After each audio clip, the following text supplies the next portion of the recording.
Kirk would like to know the difference between setup mode versus real-time mode. So I'll cover that quickly. And then after that, Marcy kind of expanded upon her questions from last Friday using two moving averages and trying to detect when those both moving averages are actually inside of the Renko bar.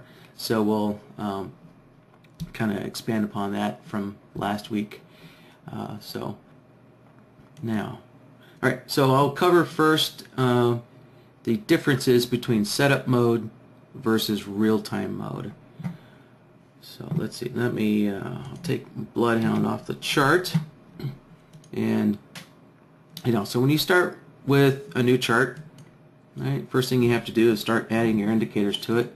And so when you add BloodHound to your chart, when you have NinjaTrader's indicator window open, this is what we call setup mode.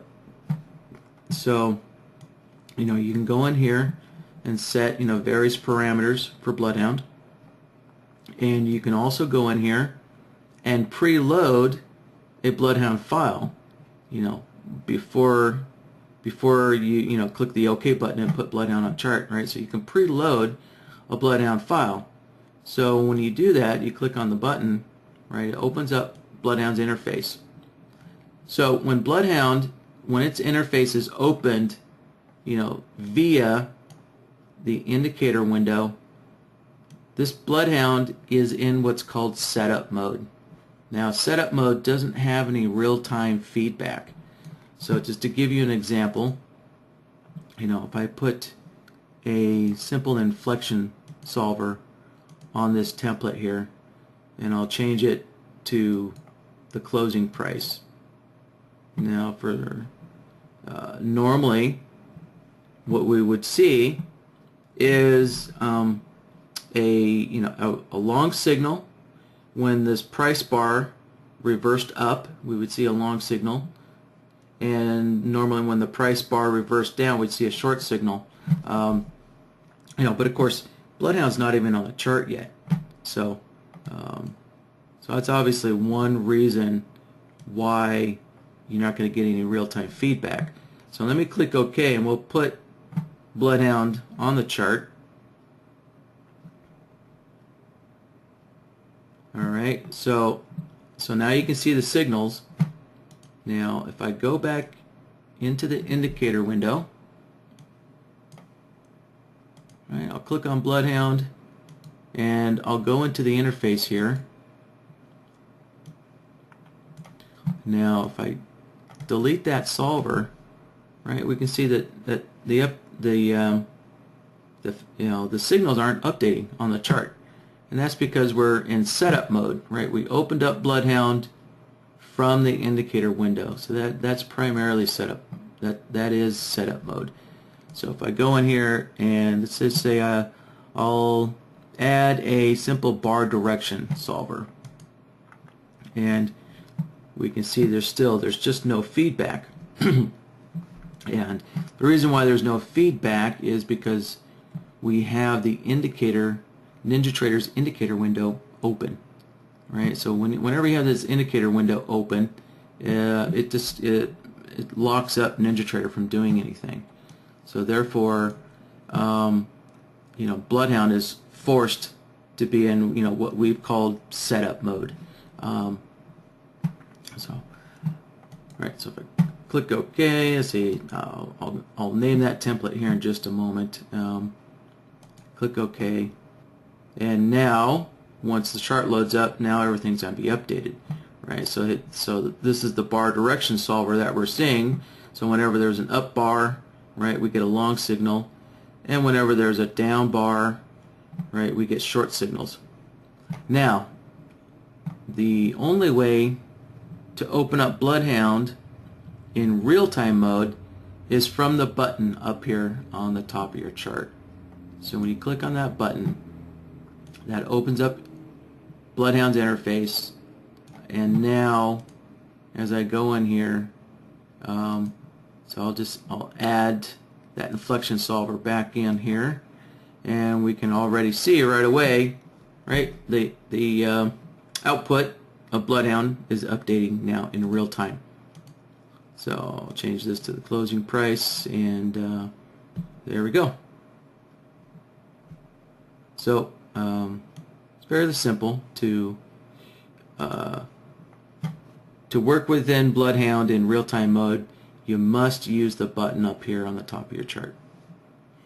Alright, so next I'm going to move on to Marcy's alterations of what we covered last week, where we're looking for two moving averages to be inside of the same bar. And Marcy sent in a screenshot, and you know, you probably all heard that a picture's worth 1,000 words, and you know, I really gotta say, when customers send in a screenshot to help explain what they're wanting to do, it really does say 1,000 words. It really helps out. So it's always good, you know, to send in a screenshot. It really helps us understand exactly what you're doing. So Marcy marked, you know, with these green arrows here, all the bars that she would like BloodHound to identify, right? And so we can see, like in this first one here, right, both of these moving averages are inside the bar, right? So and we can see then, right, the next one, right? I think you guys all get the picture now. So over here in the middle, right, both moving averages are inside the wick of the bar. So inside the bar includes the wick as well. So all right, so we had kind of built this last week, and so what I'm going to do is kind of I guess show some ways of, you know, kind of taking something that you've had and kind of I guess a good procedure to, you know, say you've built something and you want to start modifying it, but of course you want to save the original, you know, BloodHound system and not tinker with that. So I'm going to take what we had done last Friday and, you know, kind of show you a way to preserve what we had done last Friday and to kind of move on and you know, I guess start your next iteration of improvements to something that you might be working on. So yeah, all right, so I already have here, let me close this out. So what's going to be different today is Marcy wants to use a 20 period linear regression and an 80 period linear regression, and she also wants to make sure, so luckily I just happen to see I have on my chart here, she also wants to make sure that the two linear regressions aren't touching each other. At least that's my understanding. So you know, the statement is I would like to know when the two indicators are not touching each other, but the price bars, any part of it, is touching both at the same time. So I guess what that's telling me is that if we have a situation like how I outlined here, where the two lines are, you know, they seem like they're touching each other, literally they're not. If I stretch this out, you know, we can see that, you know, there was a crossover point, but maybe if I shift this all the way over, yeah, so there we go. We can see that, you know, if this was the current bar building, right, we could see that, you know, the two lines aren't quite touching each other, they don't touch each other until after the next bar is built, and then you can see the crossover. But I guess I'm gonna assume that we want to add an additional criteria to the system where we don't want the two moving averages within a certain distance of each other to kind of qualify as quote touching each other. I guess the chances of these two moving averages actually touching each other is probably very close to nil. But we'll build in a system that allows us to say, we don't want these two moving averages like within 1 tick of each other or something like that, a half a tick of each other. So, all right, let me adjust my chart back. All right. So we had built most of this last week. So what we'll do is we'll call up that BloodHound file. All right, so there's my BloodHound file from last week. We'll call that up, and I don't want to modify this file. I want to keep it intact, so that way if 6 months down the road other customers want this file, I want to keep it intact so it matches the recorded workshop. So what I'll do is I'll make a new file, and so I'm going to click the change button here, and really all that change button does is it just opens up the save as window, right? So you can see up here at the top right corner, the top left corner of the window here, it just says save as. So that's really all it's doing, is just opening up the save as window. And I'll just scroll down, and I'll use the previous name, and I'll just update the name. So I'll just update the date.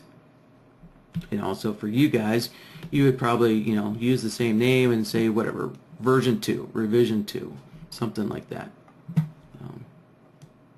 All right, we'll save it, and there we go. So now I have all the solvers in here from last week, and I'm going to get rid of some of the stuff that we don't need. So let me delete that. I'll delete that other time frame, and there are several logic templates in here that I will not need. Let's see, we don't need the double tops, double bottoms, so I'll delete that. And let's see, we don't need the zero line cross, so I'll delete that.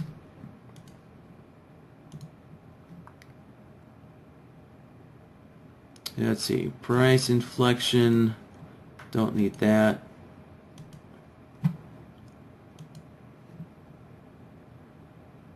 Alright, so I'll keep these two. Right, so we have the last week we were using the SMA, touches a reversal bar. We had both an entry and an exit for that. So I'll just keep both of these for now, and maybe if we don't end up using the exit, then I'll delete that towards the end of the workshop here. Alright, so we'll work inside of this one, and I'm going to rename this. So we're not using a SMA, so it's going to be the linear regression.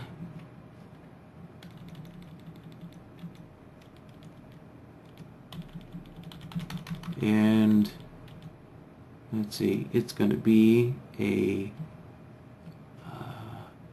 2 linear regression touches the bar. So, alright, there we go. I think I got a good enough name. And if you notice here on the chart, look down here on the chart, it says press F5 to update BloodHound. So this little message popped up because over here I deleted one of the charts, right? I deleted that 60-minute chart. And so since we removed a data series from BloodHound, we need to update the chart. So I'll just click on the chart, F5, let the chart reload, and we'll open BloodHound back up again. So.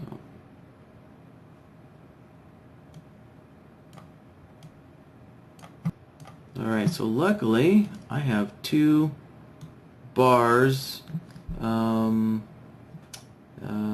bars, maybe 4 bars here. Let's see, wow, I've got quite a few bars right here where both of the linear regressions are inside the bar. So looks like I should be getting a bunch of signals here. Alright. So we'll open up BloodHound again. Alright, switch over to our logic tab. And since I have this built already, this should be pretty simple. Let's see. If you remember, the title said, had the keyword reversal bar. So I will need to find that component and remove it. And so that would be, yeah, see, so right here, this solver, it's the closing price inflection. So it's the inflection of the closing price. So this requirement is no longer needed. So we'll delete this off this template. And so that got rid of the reversal bar requirement part. And actually, you know what? I guess I should have showed you guys what that was doing first. There we go. So there's the solver I just deleted. And if I connect it into the result node here, right, when we look at that, we can see we're getting a signal every time the price bar reverses. And this time we're not concerned with the actual reversal bar anymore. So this solver is not needed anymore.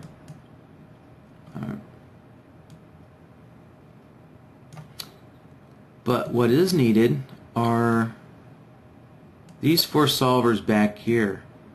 So these guys, these were looking at they were looking at the price of the bar and the moving average. So I can see I named this at the high. So we were looking at the high price of the bar, and we were also looking at an SMA. But instead of an SMA, we're going to switch this over to use a linear regression. Right.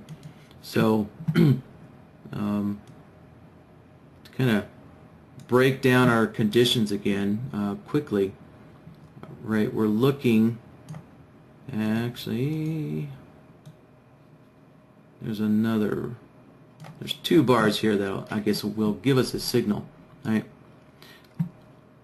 So to kind of explain what these solvers are doing for anybody that wasn't here last week, so what they're doing is they're looking at, right, the high price of the bar, and they're making sure that our 2 moving averages are below the high price, right? To make sure that these 2 moving averages are inside the bar, the way you would define that is right now they're both below the high price of the bar, and at the same time they're all above the low price of the bar, right? So if we look at the low of the bar, both of these moving averages are also above the low price of the bar, right? So we built these 4 solvers, and we're comparing the high price of the bar to make sure that the moving averages are below, less than the high price of the bar. And then we're also comparing the low of the bar and making sure the moving averages are above the low of the bar.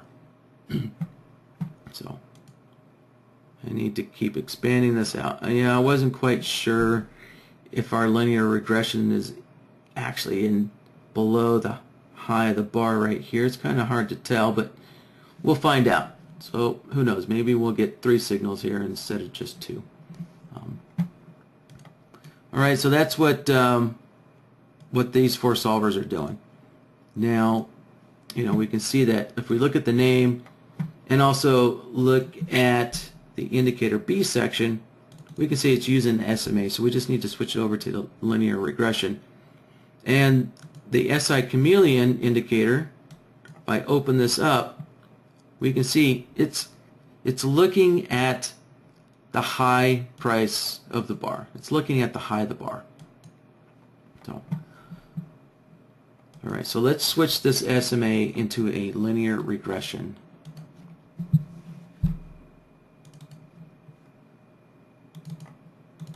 Alright, so we're going to change it to a 20 period. Alright, so that's one solver done. So I'll move to the next one down. And once again, I need to change the SMA over to a linear regression. Change my period to 20. And let's take a look here.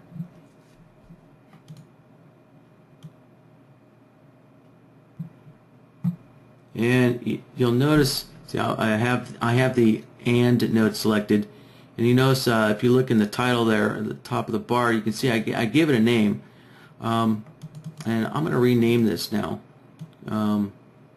So what we're doing is, let's see, we're making sure that the linear regression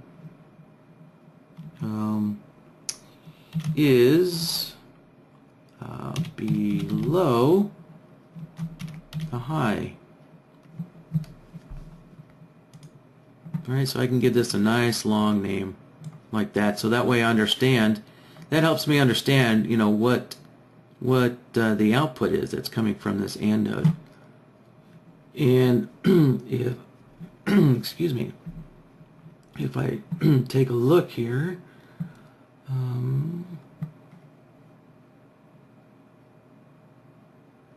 let's see. Looks like I made a mistake somewhere. Yeah, I should be. So what I should be seeing here is whenever the linear regression 20 period. Let me just make sure I got the. Yep, it's a 20 period, and that's a linear regression. Okay. So whenever the linear regression 20 period, this white line is below the high of the bar, I should be getting oh no, I'm sorry. You know what? I didn't look close enough at this. Didn't look close enough at the name of this solver here. So you see, look, the name of this solver here says the low. So we're comparing the low to the linear regression now. So I should also change the name on that, and I should change the name on this solver as well. Right. So one of these solvers is looking at the high, and of course the other solver is looking at the low price and comparing the low price to linear regression. So that's why it's that's a good reason to come up with a good naming convention that you understand for yourself. So let's rename this AND node more appropriately.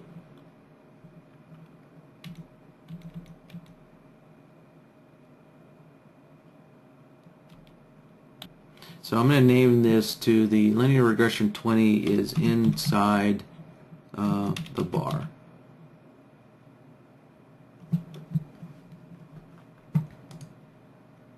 And that makes more sense. So whenever our white linear regression line is inside the bar, right, we're getting a long output. Right. So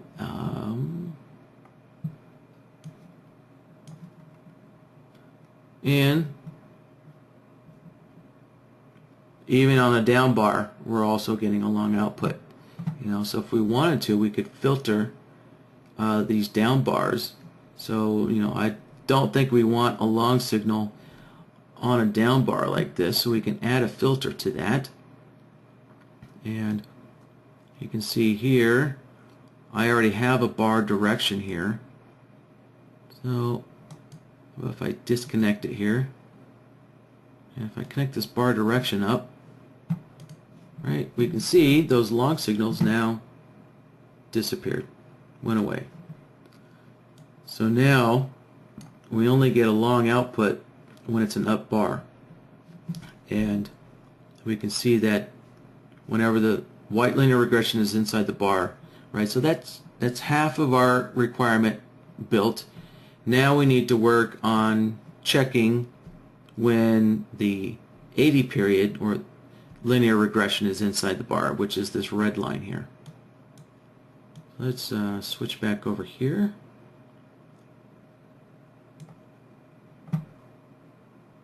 So we can see, right, there's a couple of bars here where the red linear regression is outside the bar, so we want to filter those out, right? So what I'll do is I'll take these solvers here and modify them. Well, actually no, let me back up here.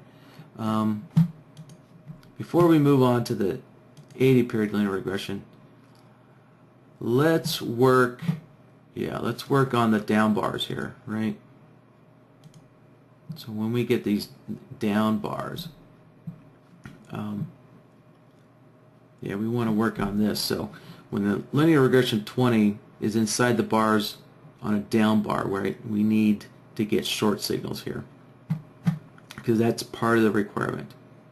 And then later on we'll add the requirement of the 80 period linear regression also needing to be inside the bar. But so for now we'll just build just this one requirement here.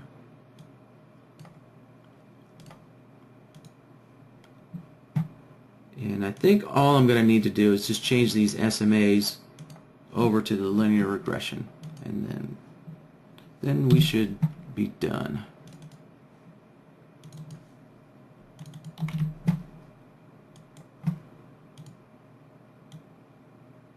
Alright, and remember to change the name.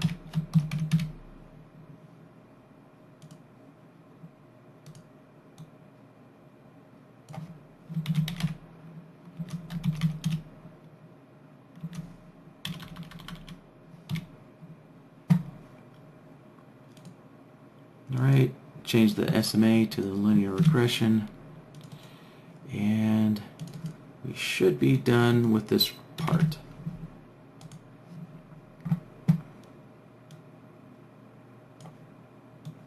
So I'm going to take a look at this AND node. So hopefully you can see that these two solvers are connected into this AND node.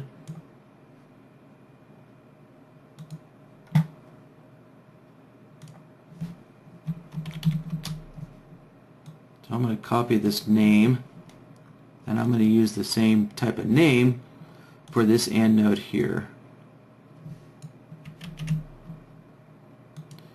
And instead of it being an up bar, this one is for a down bar. Right, there we go. So we have a down bar here, these down bars, but if we slide this chart over, look, we're also getting down, right, we're getting short signals when these up bars occur. So I'll take this bar direction, connect it in here to add some filtering. Right, so now we can see all these up bars, all those short signals on these up bars are now gone. And so now all we're seeing is short signals when we get a down bar like here. Alright, so I think that completes basically the logic for the linear regression 20 period, right, or white line on here. So now we can move on to the red linear regression line, which is an 80 period. All right. And let's see. I'm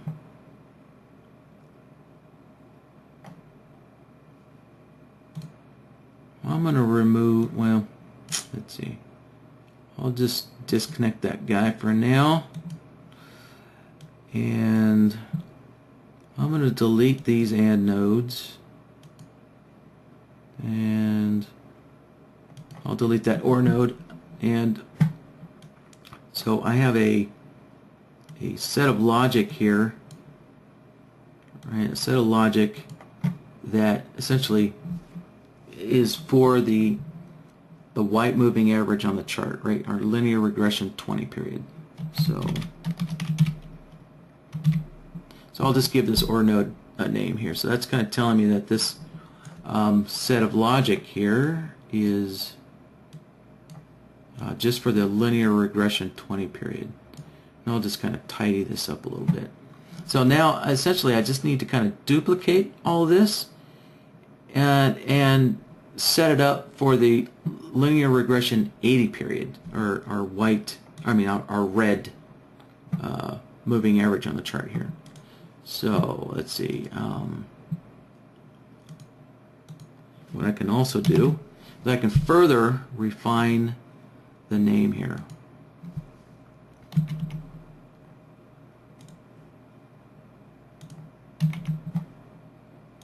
So I'm just updating the name on all four of those comparison solvers. So, all right. And I'm going to take a little shortcut here. And to make another set of these comparison solvers for the 80 period, I'm going to take a little shortcut and just copy all those solvers. Let's see. I think there's a couple of solvers on here I can delete. Let me delete that. I can delete that, I believe. And oh no, this is on there somewhere. Let's see.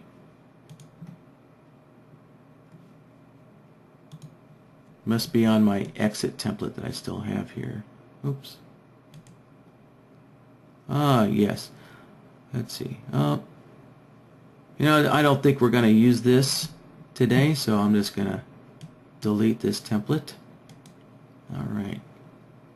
So now I'll switch back over to the solver tab. So now I think I can delete this inflection solver. There we go. Let's see, that's a threshold solver. We're not using any threshold solvers. We're not using any crossover solvers. All right, that's why I like to leave the name of the solver in the name, because it just tells me what the solver is, and it just kind of helps me figure things out quicker. So I'm going to delete that crossover solver. And let's see, I don't think we need this inflection solver either. Delete that. And we got two bar direction solvers. Let's see. That's fine. We'll leave those. Okay. So now I kind of clean things up a little bit. So next step is I'm going to copy all four of these comparison solvers. Right now they're set for the linear regression 20. I'm going to change them to the linear regression 80. So I'll just hit copy. You can come down here and I can change the name to 80. And then of course down here I need to remember to change the linear regression period. Let's change that to 80. Click OK. Alright. Done making that solver. I'll copy the next one down. Change the period. And change the period here. Alright, that one's done. I'll go to the third one down. Copy it. Alright, change the name. Change the period of the indicator. Alright, one more to go. Just remember, don't hit that delete button. So, You know, they're awful close to each other, so just be cautious. You know, I work with, you know, in working with a lot of customers, I know a lot of people get really click happy. They just like clicking everywhere, you know. And so if you're a click happy person, you know, just a warning, just, you know, try and slow yourself down. All right, so we have, you know, these four solvers for the linear regression 80. All right, the next step is I need to just drop them onto the logic board. So we'll go to our solver nodes and go to existing nodes, and we can see they all show up right here. So I'm just going to go down the list and drop them on there.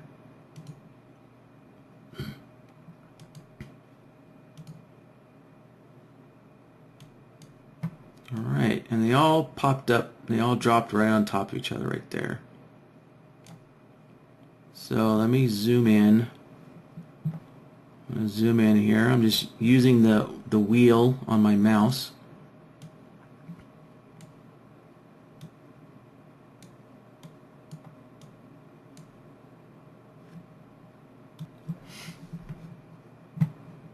Alright, so next step is to set up a couple of AND nodes just like I have here, right? So I'll drop an AND node there, and I'll recycle this AND node over here and pull it down. Alright, so I'm going to start connecting these up, and let's take a look at it, see how it works. Okay, so look, there we go. Yep, so our linear regression 80 is inside of these three bars here, and we got an up signal. And I imagine, so look, on this down bar here, we also got a long signal on this down bar, so let's filter that out. So what I'm going to do is go to my existing nodes, and I already have a bar direction. So I will just plug it in there. There we go. So now we have long signals only when there's up bars.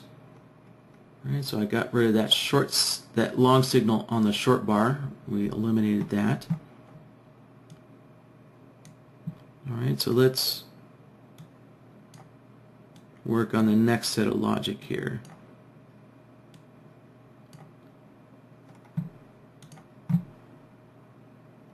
Okay, there we go. So we can see we're getting short signals when there's up bars. So we'll once again take this bar direction, plug it in here to this AND node, right, and look, it filtered out the short signals on these up bars. Now we're only getting short signals on these down bars. Alright, now the next step. So both moving averages need to be inside the bar at the same time. So both requirements, so you know, both of these sets of logic are required at the same time.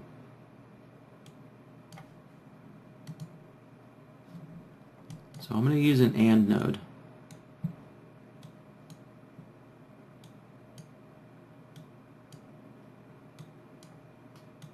And also, I actually need to use an AND node.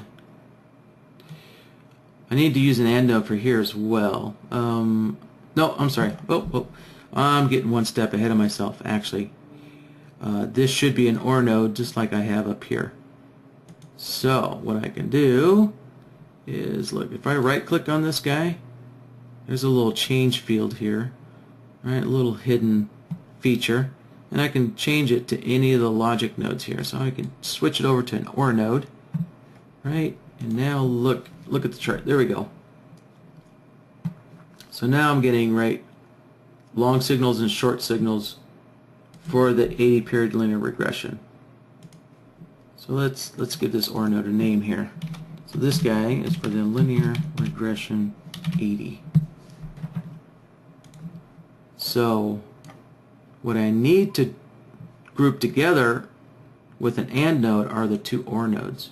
So I'll connect both of these OR nodes to an AND node.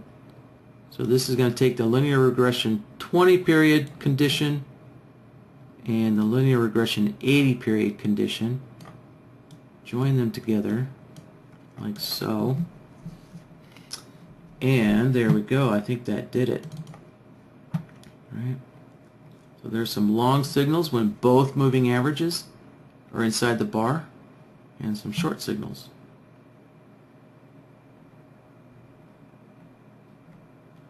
Alright, let's scroll back a little bit in the chart. There we go, there's a few more. Okay, so we have one more condition to add to this. And that is this guy right here. So whenever these two moving averages are within, a certain distance of each other, we don't want a signal.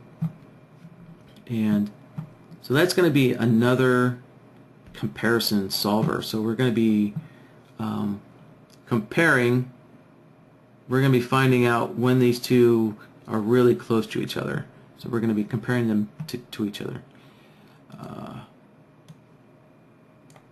So let's tidy this up a little bit. And right, these AND nodes don't have a name. So let me just name them real quick here. So I'm going to just copy that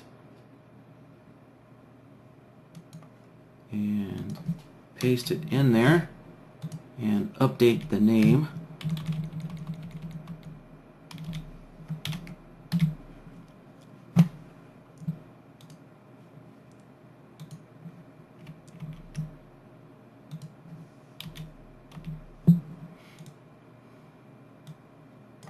Okay, there we go.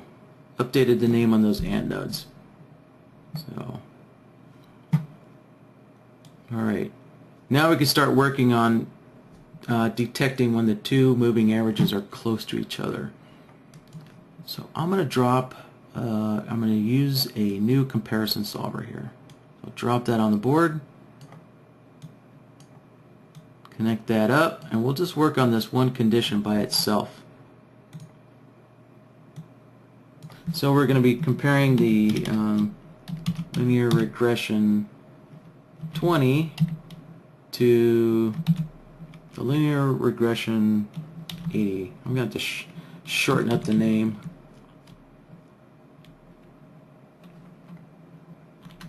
Actually,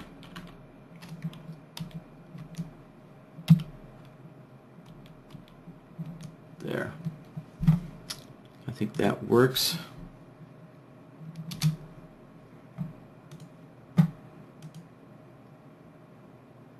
Alright, so I'm going to change the indicators over to the linear regression. And for the type of comparison we're doing, right, we're not checking to see if one is above the other. We're really checking to see when they're in proximity to each other. So it doesn't matter whether I put the 20 period or the 80 period in here first. So in the indicator A, in this case, it doesn't matter if I choose the 80 or the 20. Just put one of them in there. But but typically, I always put the faster moving average in indicator A section, just as good habit.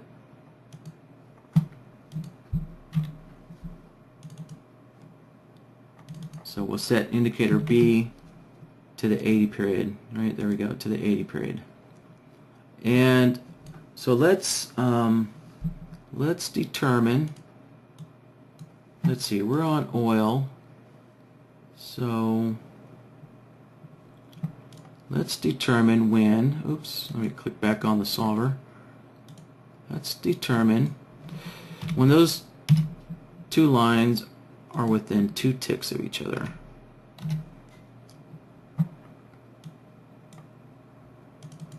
And you notice we already have something here, but I not quite what we want. It's not quite what we want. You know, if anything, we actually want a signal where there is no signal right now, right? So this black area is actually when we want a signal, but we also want both a long and a short signal at the same time. And the way we're going to do that is by using the appropriate outputs here. Let me adjust this a little bit. So what I'm going to do is I'm going to set all my outputs to 0. I'm just going to start from scratch. And when we're looking for two indicators or two plots to be within you know, proximity to each other, or you know, basically kind of equal to each other, we're going to use this neutral output here. So I'm going to set this to 1 and set this to 1. And what this neutral is doing is it created this 2-tick zone, right? It created this 2-tick zone.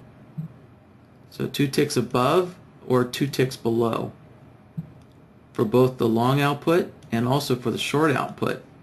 We have this 2 ticks above and 2 ticks below inside this neutral zone.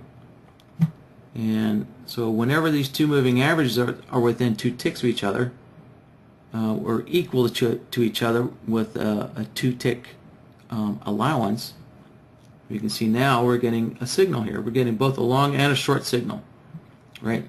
So the reason why we want a long and a short signal is because when the moving averages are close to each other, that's really a non-directional type of logic. You know, that doesn't, if you're looking for two indicators to be equal to each other, you know, that really doesn't tell you if you should take a long trade or a short trade. It's just a condition, right? It's a non-directional condition. So typically we're going to want a long and a short signal for this one type of condition.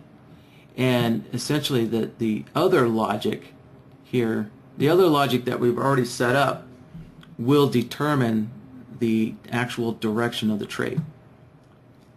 So this simple condition will work for both a long and a short trade. And so all we need to do now is connect this up. I can actually take it and connect it up to this last AND node. So there, let me disconnect this.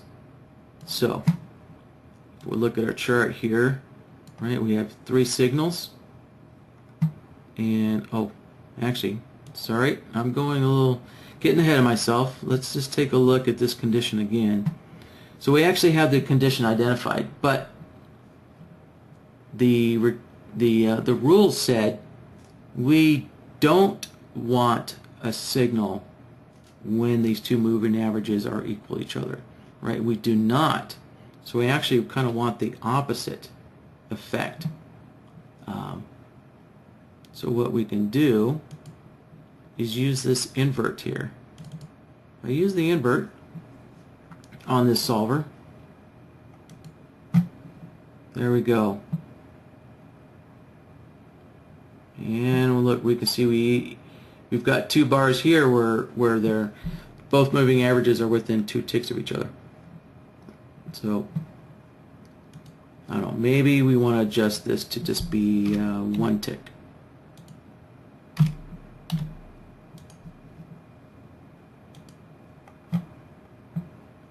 There we go. So now it's slimmed it down to just the 1 bar here. There. Yeah, so inverting, turning the invert on, now what that's saying is since there is no signal here when this condition occurs, right, that'll block the other signals coming in. So let's take a look at the AND node. Let me shrink this up a little bit.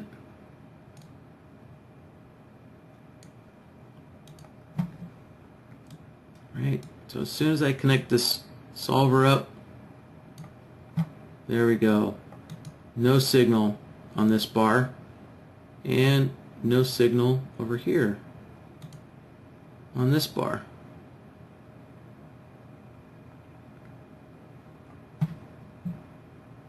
So here, building this solver here is probably, the kind of the new concept for today. What all this that we built here was basically from last week, and really all I had to do was just kind of copy the logic above and just copy it, make a duplicate of it and just change it to the 80 period.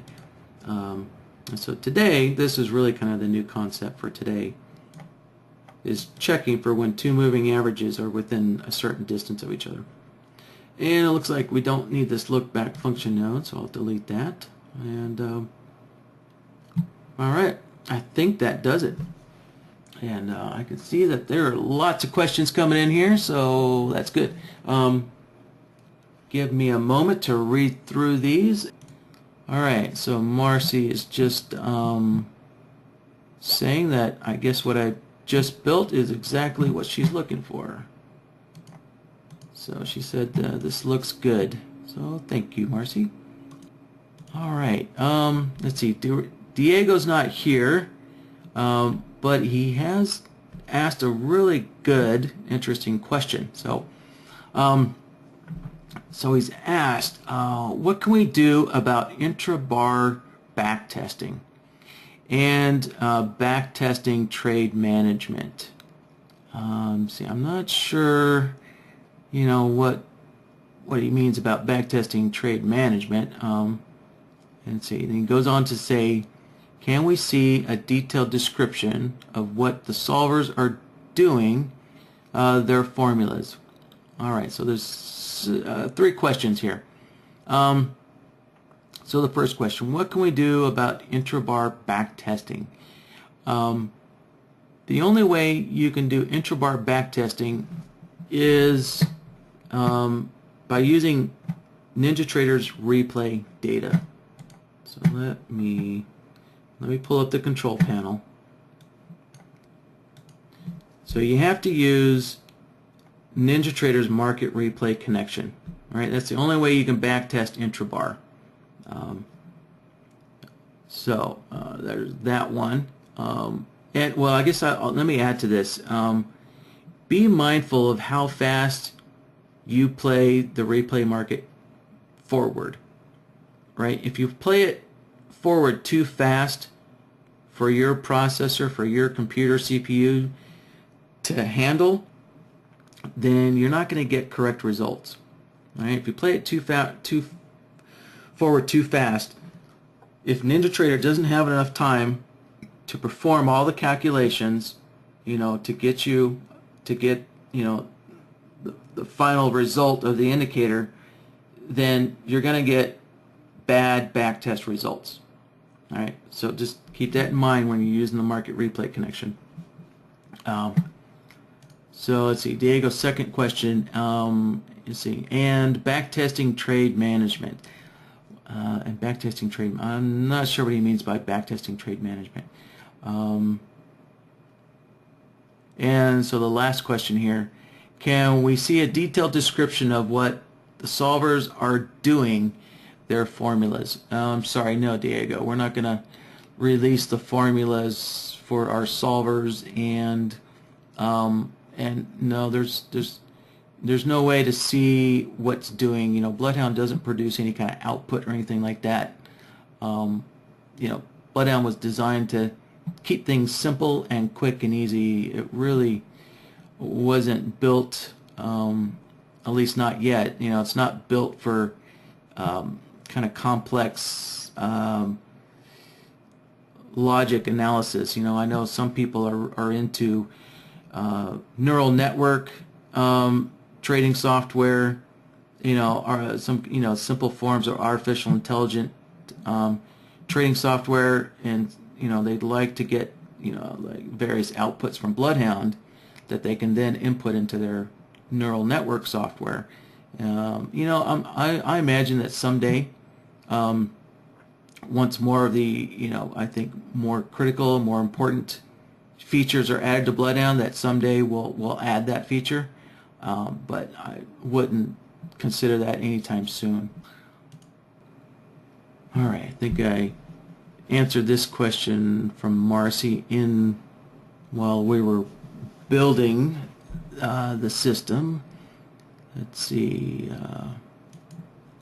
Marcy was asking, if you switch the SMA to the linear regression, wouldn't it change the solvers from last Friday's template? And the answer is yes, as I had demonstrated. Let's see. Also, if you switch the names on these solvers, does it affect the solver from last Friday? Thanks. No, it does not.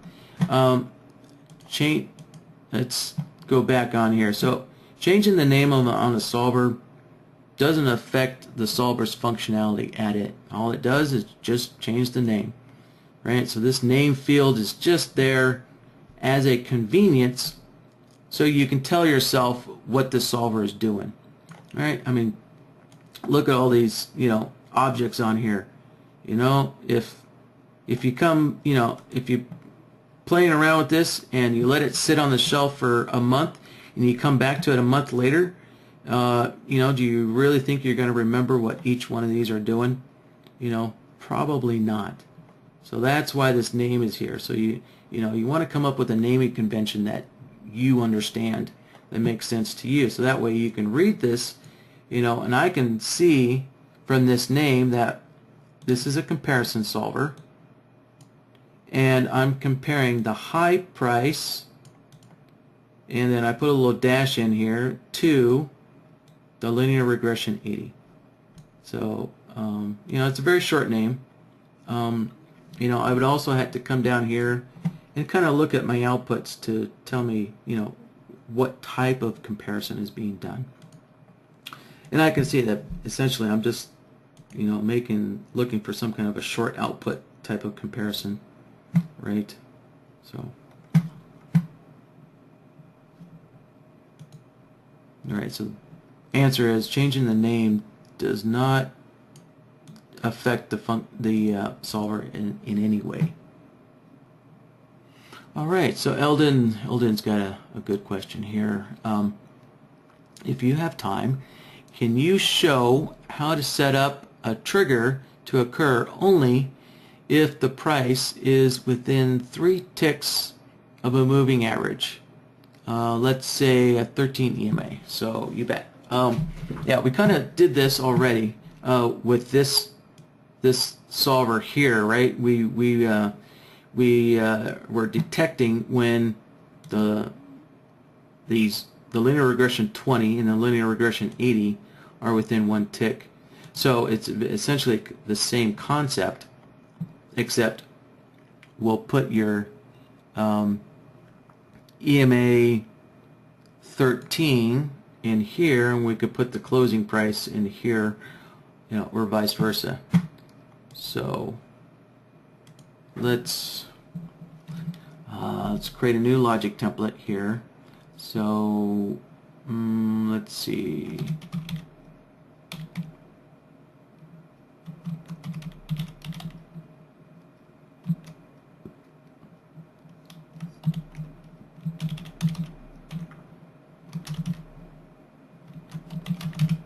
All right, so I'll give my logic template some kind of form of a name here, and I'll add a new indicator comparison.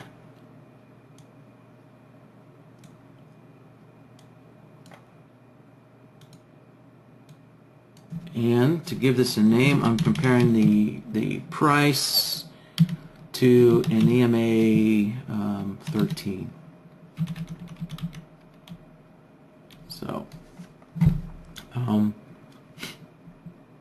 let's see. I'll put the price. I'll put the closing price in first, and let me minimize my web browser here. Let's minimize that, and Yeah, before I get going too far, let me throw up an EMA 13.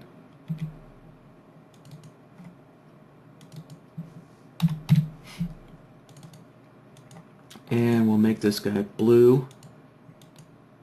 Blue hasn't been used yet. Alright, cadet blue. Alright, make it a little thick. And okay, there we go.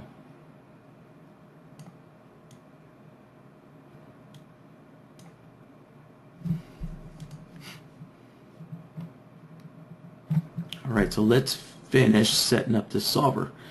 We haven't finished setting it up yet. Alright, so I have the closing price set, and I need to switch this SMA over to an EMA. Alright, double click on that EMA.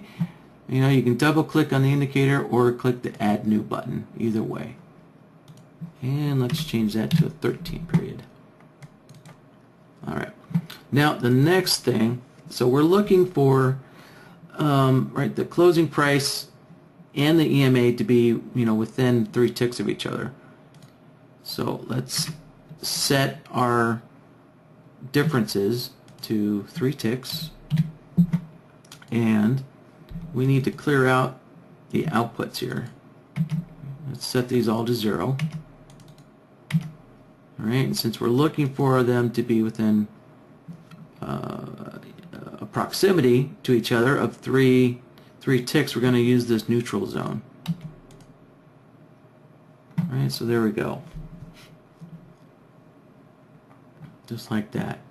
And you know, once again, just this simple logic, you know, to me that's like non-directional.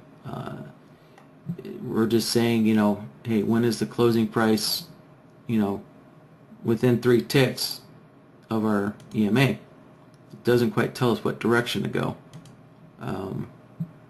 So I've elected to create both a long output and a short output, and we really kind of need, you know, another rule, another condition to kind of decide, you know, what directional trade do we want to make. So you know, maybe Eldon had some other rules already built, and he just needed this one condition built. So there you go, Eldon. All right, yeah, you know, Diego brings up another good question here. Let's see. So apparently Diego's been watching some of the older videos. So he's saying here, I heard on a webinar that you are available on Skype. That is an option. Please add me. Yeah, you know, that was the case early on when, you know, we first started up BloodHound. I had a lot more availability back then. You know, there were a few customers, and you know, I just had a lot more time to work with people one-on-one case. But you know, as our company grows and we get more customers, and you know, I don't have time on Skype anymore, and really neither does Keith. So we really need to funnel all the questions into our email anymore. So really, most of my time now is eaten up by you know, debugging, you know, BloodHound, you know, basically, you know, tracking down issues, you know, beta testing, you know, this next release that we're trying to get out, and working with our partners. So you know, kind of wish I was more available on Skype. You know, I kind of enjoyed that. It was a lot of fun working with people, but yeah, you know, it's just kind of the nature of, you know, growing a company. So your time gets a little less and less. So all right, so let me move on to the next question here. So let's see, Ken is asking, you don't do one-on-one scripting anymore? We do. You know, I am still available for a one-on-one consultation, but now we charge $60 an hour for doing that, and I just want to say that we don't, you know, the way can kind of phrase this question one-on-one scripting anymore. So when you book time with me, it's not just to build your system for you so you don't have to do anything. When you book time with me, it's more for a one-on-one training lesson. So I'm not going to just build your system real quick. I'm going to do the same thing that I do here in the workshops, right? I'm going to teach you what I'm doing, you know, breaking down your condition into the various logical components so that you can learn, you know, how to do this yourself in the future. If you want somebody to just build your system for you and just get it done as quickly as possible, then that's what Daniel Rowe that's what he's good for. He'll do that, but he'll also provide, you know, one-on-one training. So if you want to sit there and watch Daniel build it with you and learn, you know, Daniel will take the time and do that for you. Or you can just hand Daniel your rules and say, hey, build it for me as quick as possible. And he'll do that too without any kind of training. He'll just get the job done. So, you know, so you have a couple of options there, right? It looks like Van is kind of expanding upon what we just kind of covered here, where we're looking for, you know, two data sets to be, you know, within a certain distance of each other. So Van's question is how to set a 10-cent buffer zone for entry and exit levels. For example, for the SMA crossover for long position, how to set a 10 cents above for entry and 10 cents below for exit. So kind of the thing I'm missing is 10 cents from what to what. So you mentioned an SMA crossover. So this 10 cent buffer, is it from one SMA to another SMA, or is it from one SMA to price? You know, what is this 10 cent buffer from, you know, from what to what? Is it price to an SMA, or is it SMA to an SMA? Let's see. On the price bar at the SMA crossover. Okay, so it sounds like you're comparing 10 cent price to a moving average. Let's see, 10 cents above the highest price bar.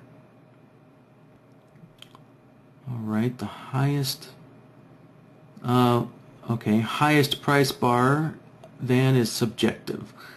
Are we talking about swing points, or are we talking like the highest price looking back 5 bars?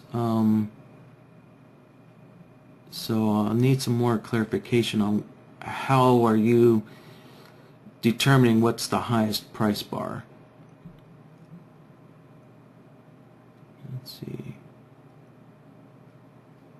So Van's got another example here saying for short position, how to set a 10 cents below for entry, all right, and 10 cents above for exit.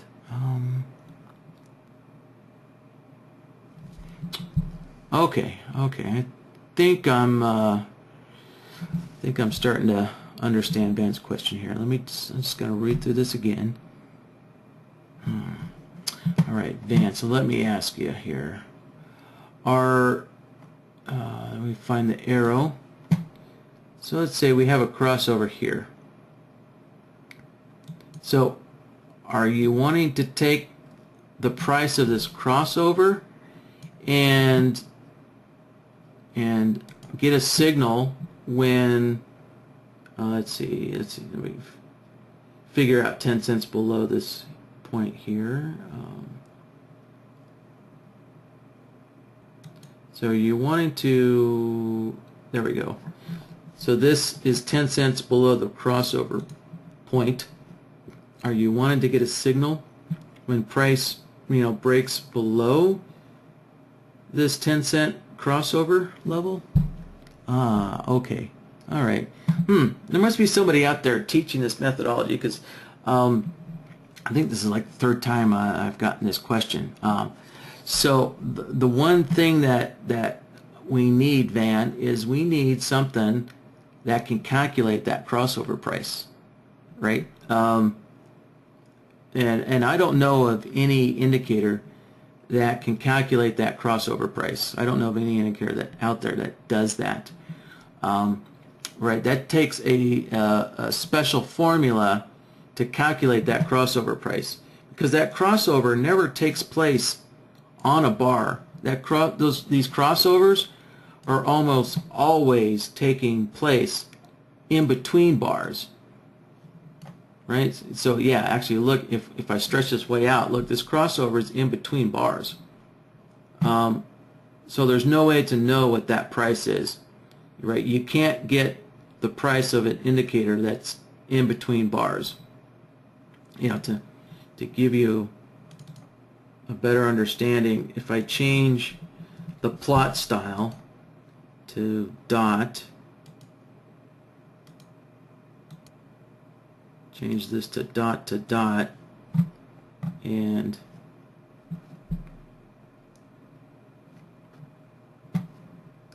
so now look, now there's no crossover point anymore.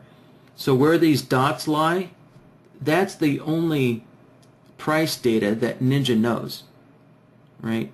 Ninja only knows, you know, the price of this dot, this white dot, and the price of this red dot, right? And then we get to the next bar, and we can see the red dot and the, you know, white dot are reversed, but we don't see any dot for the crossover. So Ninja doesn't know what that price is. So an indicator needs to be written to interpolate, you know, what that crossover price is.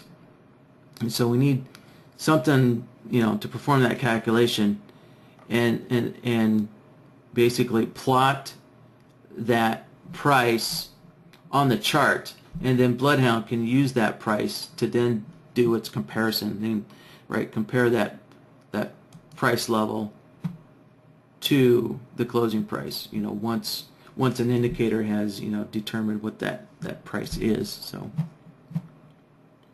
let's see, Van is saying, can we, based on the price on the crossover bar? Yes, yeah, we could, let's see, you know, we could say, okay, the bar, you know, the bar after the crossover occurs. Yes, we could, let's see, yeah, I believe we can base it, yeah, on this bar. So I think what I'll need, I'm going to change my plot style again.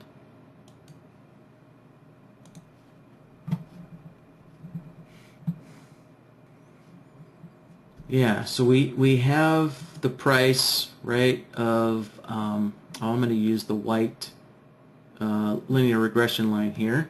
So we have that price on this bar, and let's see. All right, yeah, I believe I have enough time for this to address this question here.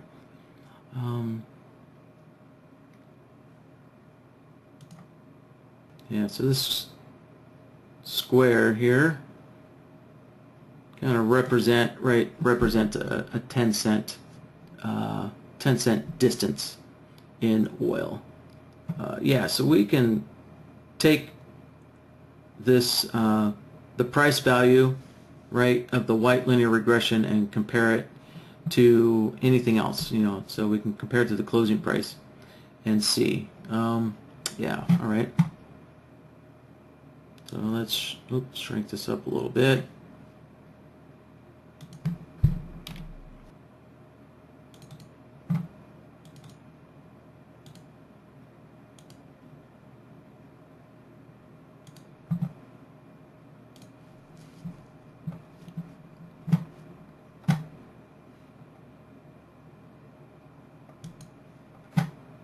Alright, so I'm going to open up BloodHound here, and we'll start a new logic template. Let's see. Trying to think of a short name for this logic template. Let's see. Alright, how about crossover with 10 tick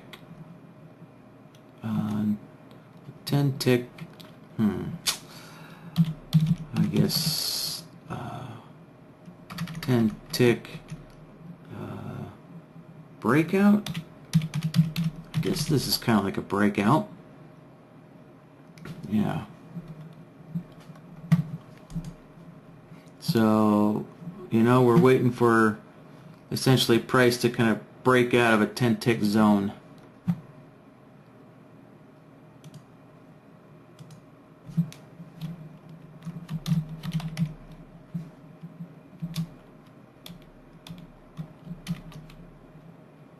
All right, I think that's a good name.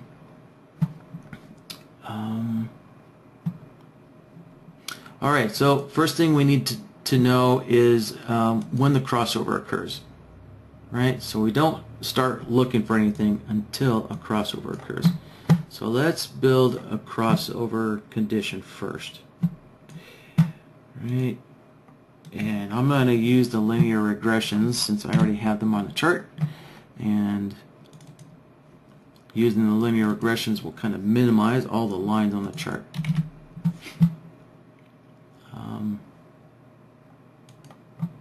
Alright, so linear regression 20 crossing over the linear regression 80.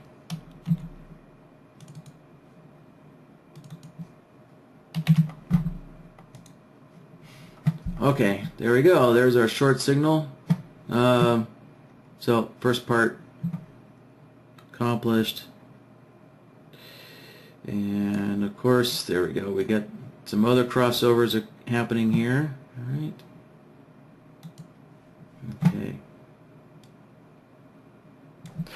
And okay, so next, when we have a crossover, we'll compare the let's see, what are we going to compare? Yes, it's the linear regression 20 is the faster moving average. We'll just use the linear regression 20 to kind of approximate the price of the crossover. Since the 20 is always going to be moving faster, we'll use the linear regression 20. Alright, so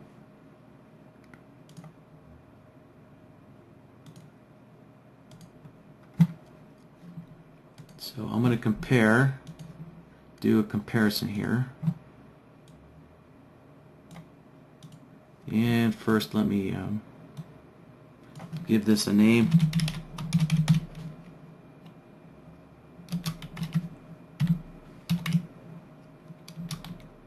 Okay. Alright. On to the comparison solver. And let's give this a name.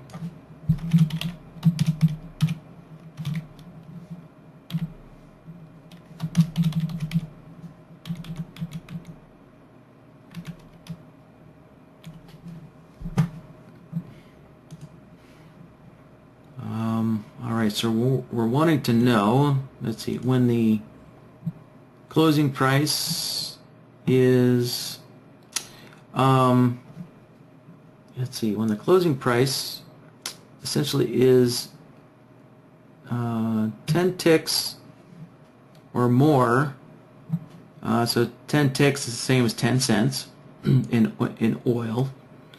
So we want to know when the closing price is 10 ticks below the linear regression 20. So let's put the linear regression in here.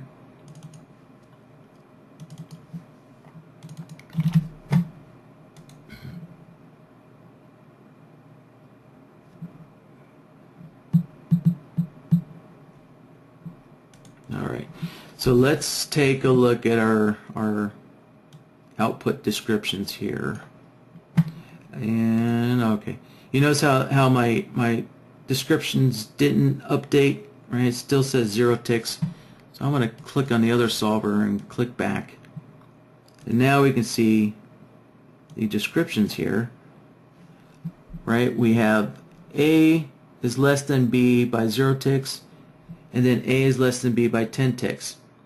So we're looking when A is less than B by 10 ticks. Right? We're not looking for the 0 ticks. So let's set this to 0.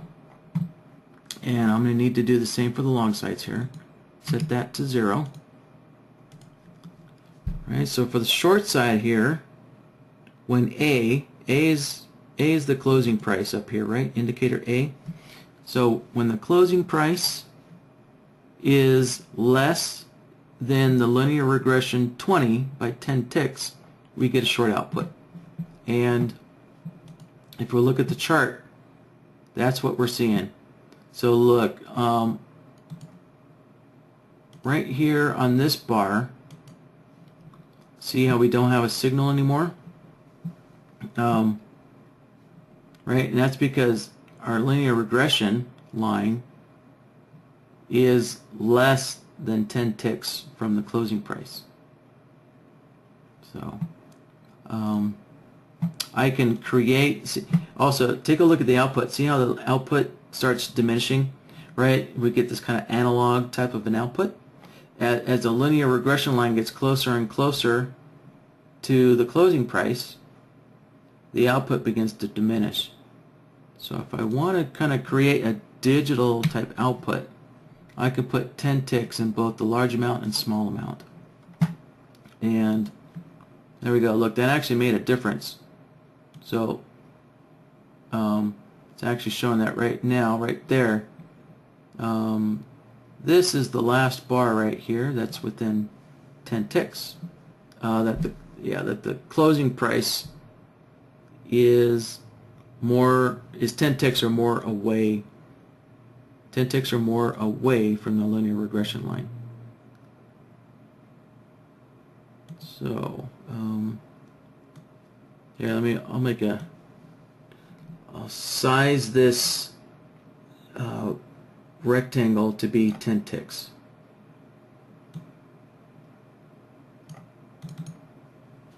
I can actually go into the data here and set that up properly. So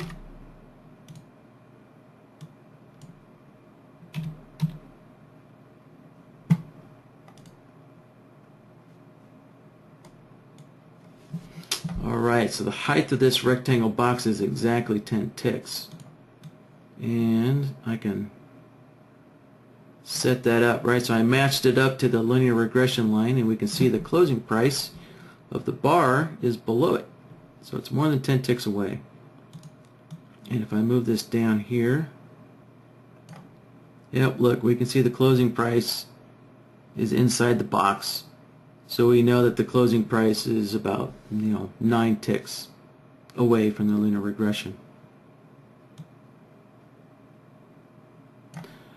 Alright, so we have the crossover condition built, and we have the we're verifying that price has broke out 10 ticks away from the linear regression. And so now what we want to do is join both of these conditions together with an end node, because they both have to be true at the same time.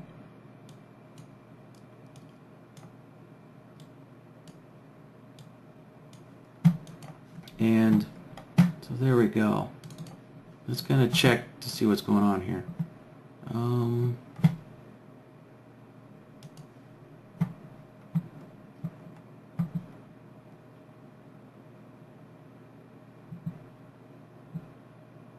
Alright, here's another crossover point. Let's see, I'll copy this. Alright, copy that, and I can bring it over here and do a little check. Oh, look at that. Let's kind of zoom out here.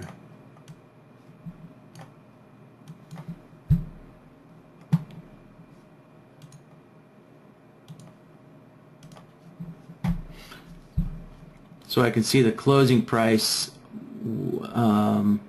was less than 10 ticks away at that crossover. That didn't quite qualify. And let's see. Actually, so the next bar would have. So I take it. let's see, I take it, Van, that there's probably, you know, let's see, let me, hold on. Before I ask my question, let me put a line up here so you can visually see what I'm trying to explain. Just once again, a picture says 1,000 words. Alright, so this line right here represents, right, our 10-cent offset.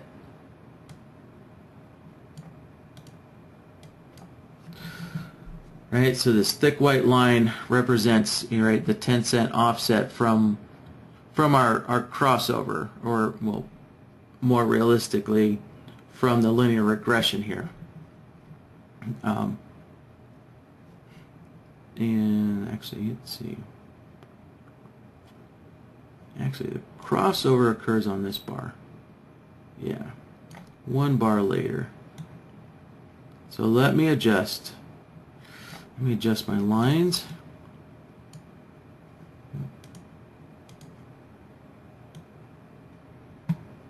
Okay, there we go. So the white line, right, is our 10-cent offset, and we can see that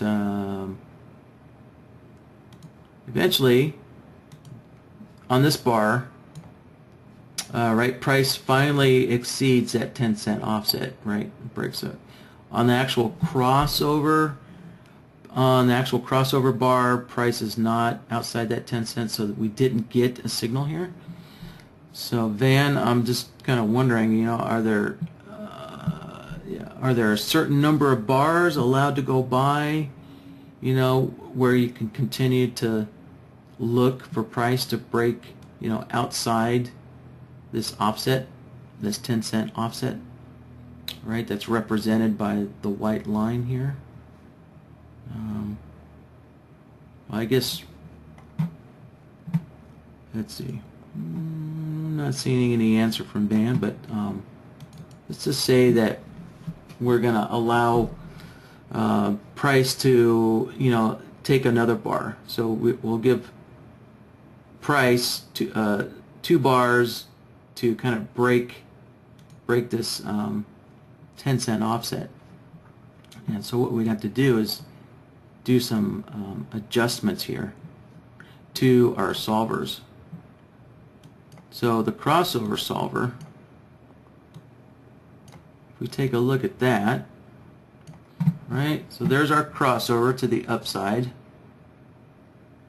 And so if we want to allow, you know, a possible signal on the second bar, what we'll have to do is adjust our look back period here. Right, we can adjust that to 2, and so now we get, right, the crossover is now marking 2 bars after the crossover occurs. Right, so this crossover solver kind of extended the crossover condition 1 more bar out to our second bar.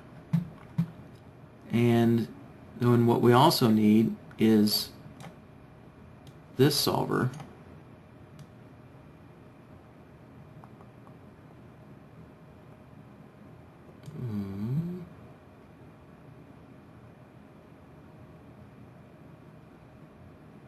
okay, yeah. So this solver will need to make a copy of this and some other adjustments to it.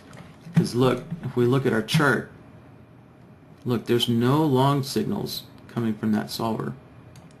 So what that's telling us, so this solver is only comparing, if I back this up, so this solver is only looking like at the current bar. So it's comparing, right, our white linear regression line to the closing price for that bar, and that bar, and that bar, and that bar. But what we need to do, so right now, that solver is comparing the linear regression to the closing price on the same bar.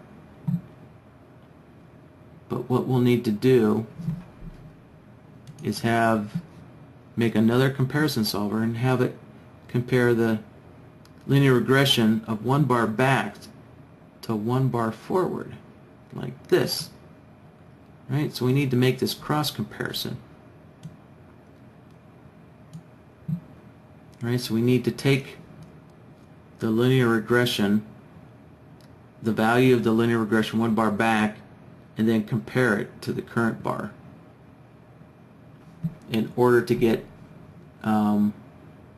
right. So let's see how to explain this.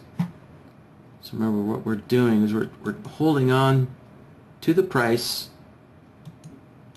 We're holding on to the price of the linear regression here. Let's make this a little thicker. And change the color a little bit. So the way that we can hold on to the price of the linear regression, which remember represents, represents an approximation of the crossover price. So as each bar keeps building, we have to keep looking back. We have to keep looking back to the price of the linear regression, to the price of the linear regression on the crossover. I'm going to have to make some modifications or make another comparison solver here. So I'm going to take a little shortcut and I'm going to copy this guy.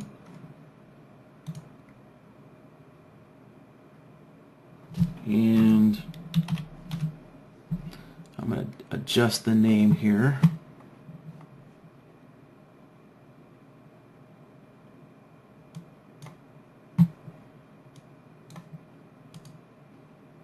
And let me add that new solver to the logic board.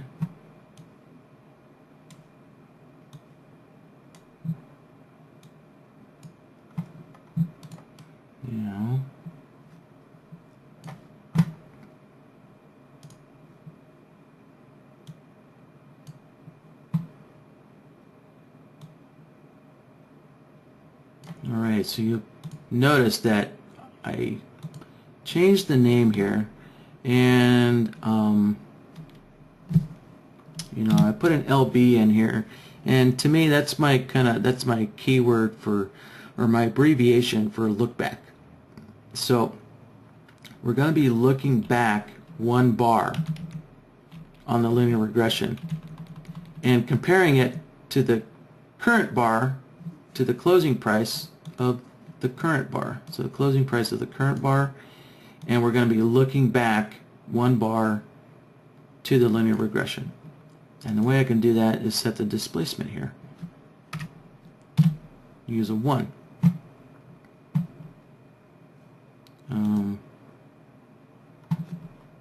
So now, see how the chart is now updated? So now we have a bunch of long signals here. And because what's happening is this solver is now, let's see, there we go. I'll just redraw these. Right, so the solver is making this type of a comparison, right? It's taking the linear regression one bar back and comparing it to the current closing price of the bar. So, right. So that will help us. That will help us basically find when the closing price, right, breaks above this 10-tick level here, this 10-tick level, which is 10 ticks above the linear regression at the crossover bar. So let's now connect this all up. Alright, so we still don't have a signal, but when we connect this one other solver in here, oh, nope, yeah.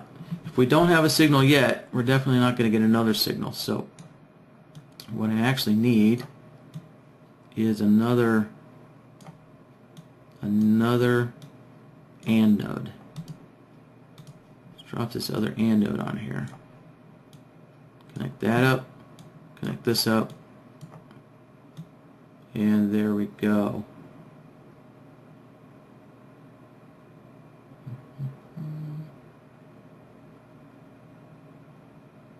And let's see, there's still I still need some filtering on this logic.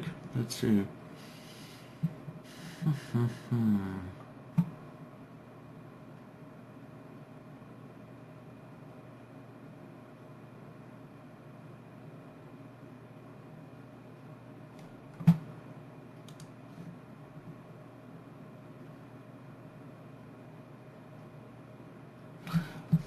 Yeah, alright. So I'm going to have to build another crossover solver as well. And the reason why is we're getting a signal on the crossover bar here, on this bar right here, and that's incorrect. Right? We shouldn't have a long signal here because the closing price of the bar is less than 10 ticks. Yeah. So I will put this crossover solver back the way it is, and let's see, disconnect it from here. Yep. So I'm going to actually need two totally separate sets of logic.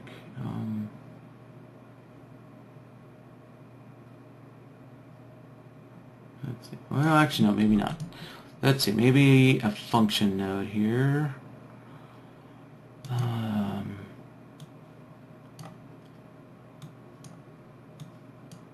Let's test this function node out. Yeah, there we go. That function node will do it. So if I connect up to the solver, right, we're getting a long signal on the actual crossover bar, and then this look back, right, you can see it's shifting the signal forward one bar. And so that's what we need over here.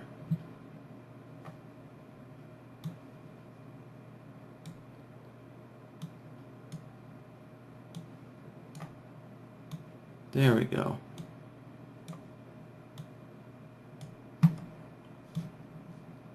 So now the logic's correct. Right. So if we look at this, right, so the rectangle is surrounding the crossover bar, or actually this arrow is marking where the crossover occurs.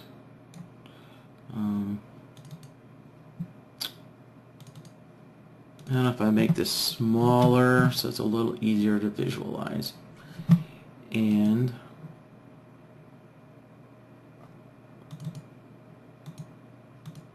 I'll set the linear regression back to a line plot.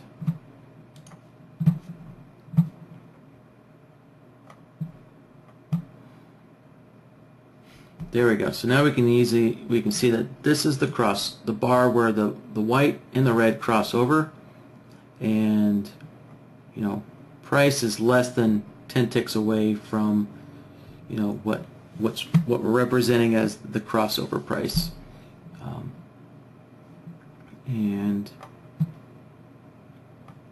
But then on the next bar we can see that the price does break outside of that 10-cent offset, and there's our signal. So yeah, all right, that does it.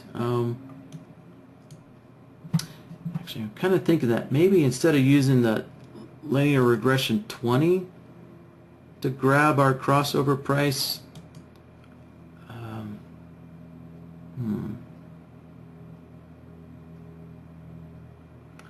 yeah, let's see, for a cross up, we probably want to use the linear regression 80. Yeah, and then for that cross down, yeah, so for the cross down, we probably want to use the linear regression 20 or the white line.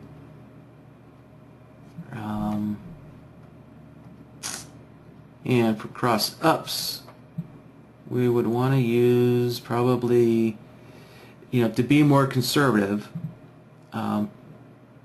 Actually, no, not more conservative, more liberal. We would want to use the red moving average, which is the 80 period.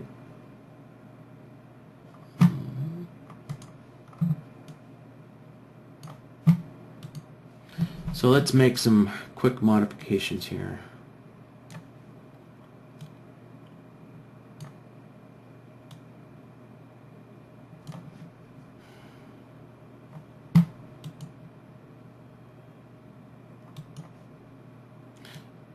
Let's see.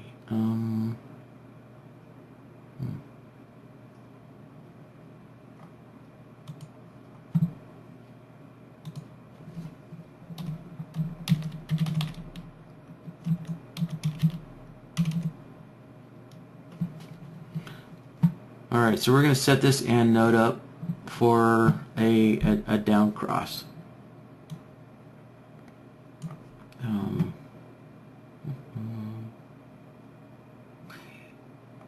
And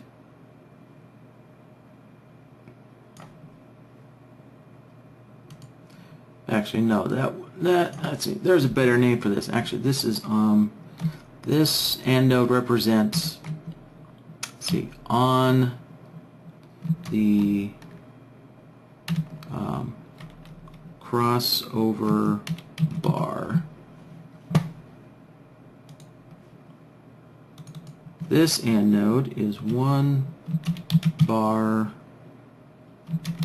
after the crossover.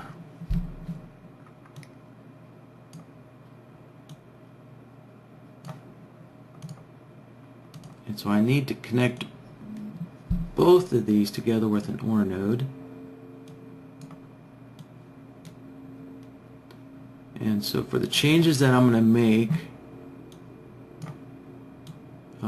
essentially these two sets of logic are going to be for a cross down.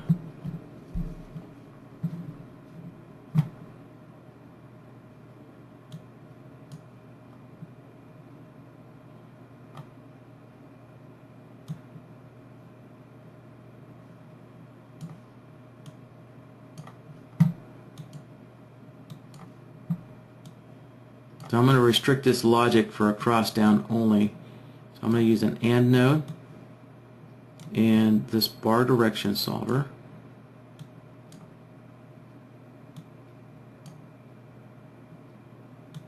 Alright, let's move this stuff out of the way here.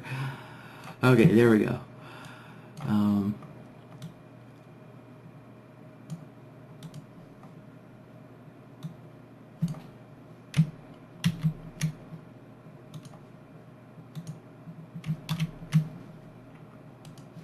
So I'm going to use a bar direction solver and set it only so we get shorts out of it. Alright, so look, here this long signal disappeared now for the cross up. This cross down now works. So there we go. Okay, so let's work on the logic for the cross up.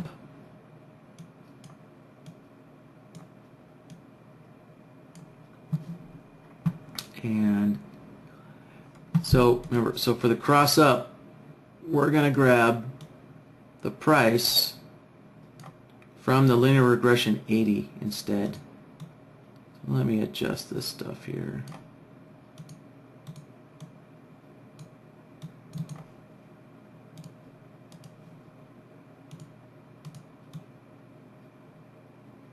There we go.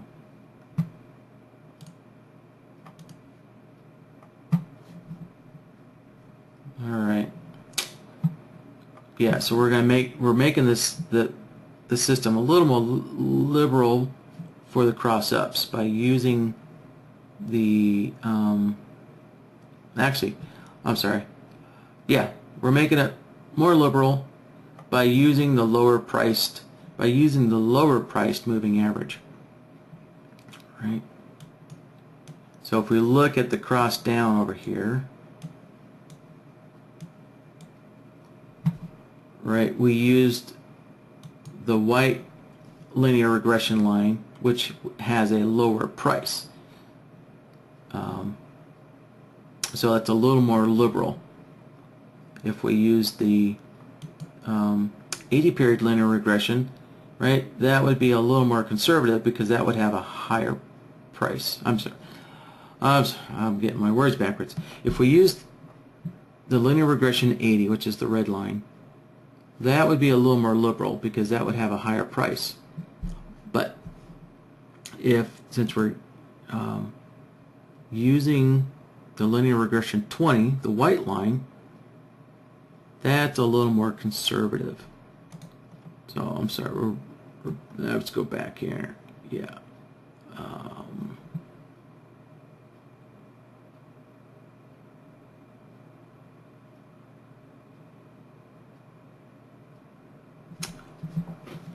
Oh, you know what? Let's scrap that idea. I'm not sure what I was thinking.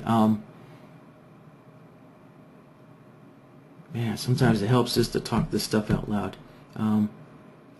Actually, yeah, the way without the bar direction solver. Actually, this is a conservative approach for both directions. Yep. Sorry, this is a more conservative approach for both directions. Yeah, using the linear regression 20, the white line, is a more conservative for both directions, actually. Works out for both directions. So I'm just going to leave it like it is.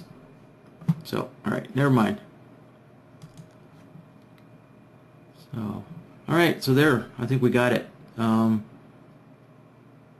Alright, just looking at some comments Van had put in here.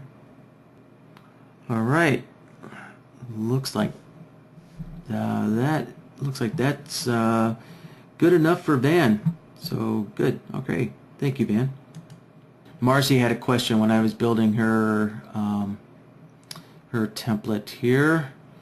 Let me go back. Alright, to Marcy's system here.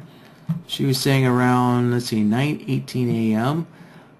There's a couple of bars that don't have BloodHound signals. Let's see, 9:18.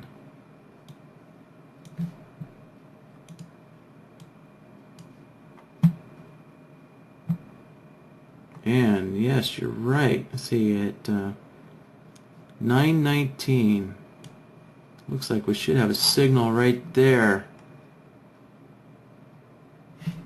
Yeah. All right, let's take a look.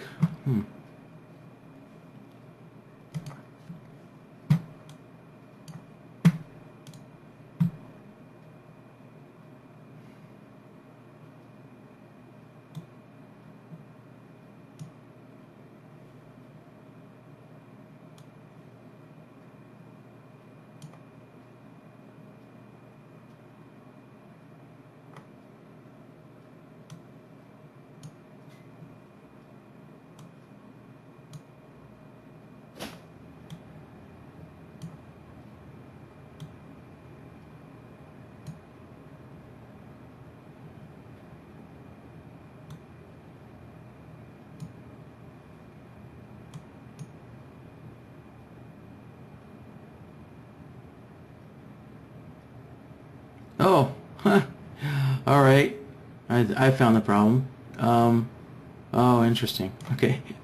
Remember, I was using these bar direction solvers from last week, and I didn't, I decided I'll just recycle these solvers from last week, and I didn't pay attention here. And look, these were set to look for 3 bars in a row. So that's what happened, right? So like on this one bar right here, let me connect this up correctly here. Yeah, so on this reversal bar here, we don't have 3 up bars in a row. So that was our problem.